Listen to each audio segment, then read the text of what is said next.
Hello and welcome into the latest edition of ESPN FC. I'm Dan Thomas. Later on in the show, Sid Lowe, Ali Moreno and Julien Laurens will be joining me.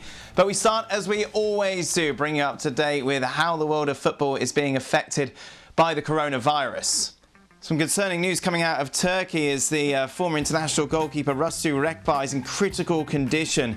That's after testing positive for the virus. Meanwhile, in England, Newcastle put all non-first team staff on furlough. Spurs have cut all 550 non-playing staff wages by 20% as they've been put on furlough where appropriate. Meanwhile, UEFA to discuss the future of this season's Champions League on Wednesday. And it's there that I want to start with Julien Laurens. This is a very significant meeting, isn't it, on Wednesday, Jules? You're right, Dan. It's a big one on Wednesday via video conference call, obviously, with UEFA and the 55 federations, because first and foremost, they will talk about the future of the season Champions League and Europa League, as you mentioned, with UEFA presenting in a way the three plans that they have, A, B and C, for what could be the rest of the Champions League and the Europa League, depending on when we will be able again to play football, when we will finally get the green lights to resume the seasons. And it will all obviously depend on those days. It could be mid-May, it could be end of May, it could be end of June. They will present that, but I think Alexander Seferin as well, the UEFA president, will also remind everyone that we'll have to be ready, to be prepared, that maybe they might not be able to play any football between now and the end of June. And in that case, maybe, like he mentioned it at the weekend in an interview, we will have to start to think about the fact that this season could be finished, that this season could be over, that we might not be able to finish and resume the current season like everybody wants.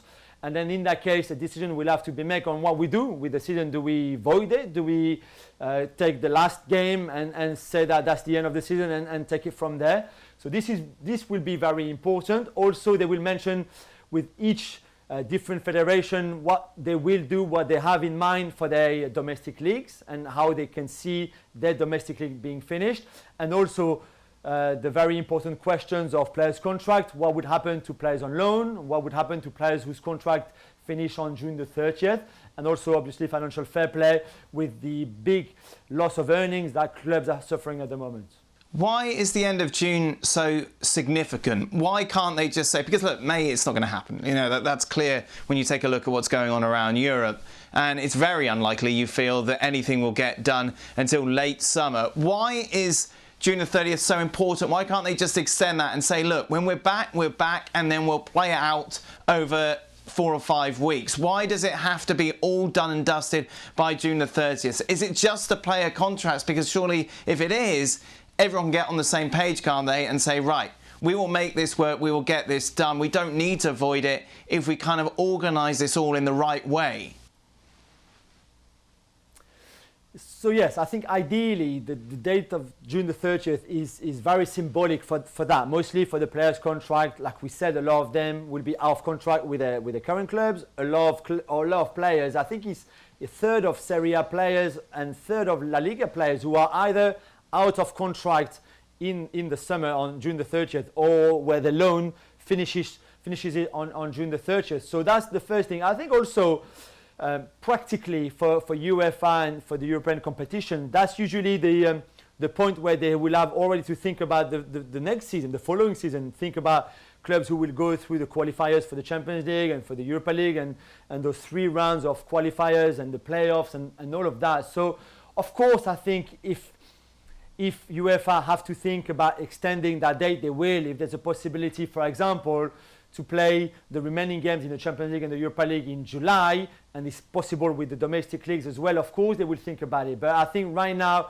the idea is if we can finish by June the 30th, that would be better for everyone else. And that's why it's the date that Seferin and UEFA have put forward, because that would make so many things far easier if by then every European games could be finished. We could have played the Europa League final, we could have played the Champions League final.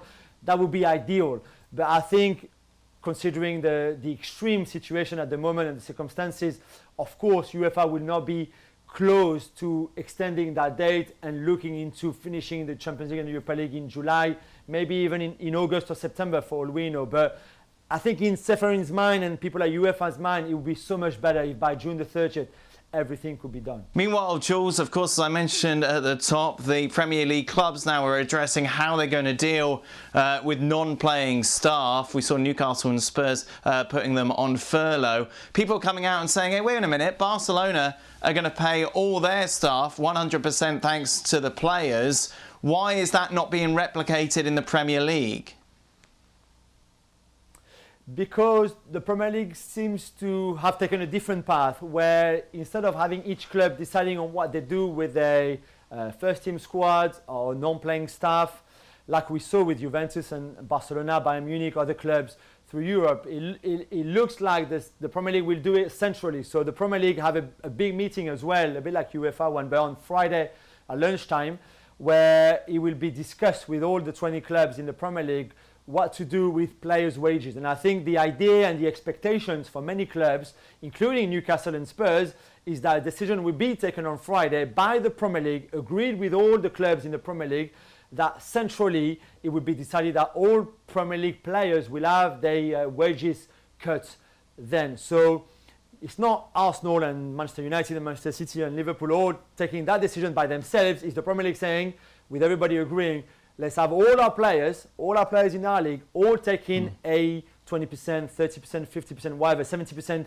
pay cut, and we all agree to it, and we all make it official on Friday. And then if clubs want to do the same for their non-playing staff, like Newcastle and Spurs have done, then so be it. They can do it to save more money, to make more cuts, to save more money because of the loss of earnings that they're suffering at the moment. But that's why Newcastle and Spurs have done it just for the non-playing staff, because they expect, I think, the Premier League to announce it on Friday or very soon for the whole Premier League clubs, all Premier League players to have that pay cut. Julien Laurens, thank you very much. If you want more of Jules, and let's face it, who wouldn't? You can join in for the Gab and Jules podcast, the latest edition available now to download.